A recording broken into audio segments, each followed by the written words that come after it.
السلام علیکم سامعین، 15 محرم الحرام کی تاریخ شروع ہو چکی ہے، 2 اگست ہے۔ خبر کا عنوان ہے میوات نوح کے معاملے میں ایف آئی آر کا ایک حصہ سامنے آیا ہے۔ پولیس نے کیا ایف آئی آر لکھی ہے، کیا رپورٹ درج کی ہے، ایک حصہ سامنے آ گیا ہے۔ خبر تھوڑی تفصیل سے سنیے۔ میوات کے نوح فساد کے معاملے میں پولیس کی ایف آئی آر کا ایک حصہ سامنے آیا ہے، جس میں کہا گیا ہے کہ 600-700 لوگوں کی بھیڑ تاوڈو کی طرف سے آئی تھی۔ یہ بھی میوات کا ہی علاقہ ہے۔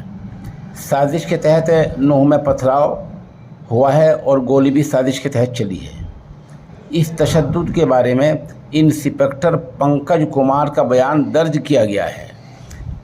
ان کے بیان پر مشتمل ایف آئی آر میں کہا گیا ہے کہ بھیڑ نے پتھر برسائے اور فائرنگ کی۔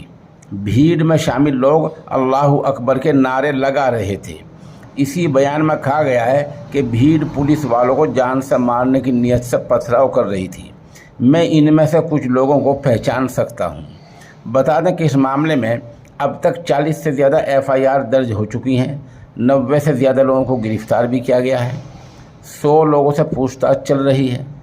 اب تک جن 6 لوگوں کی موت ہوئی ہے، ان میں 2 ہوم گارڈ گرسیوک اور نیرج، ضلع نوح کے گاؤں بھادس کے شکتی، ضلع پانی پت کے ابھیشیک، گروگرام کے امام مسجد سعد، نیز بادشاہ پور کے پردیپ شرما شامل ہیں۔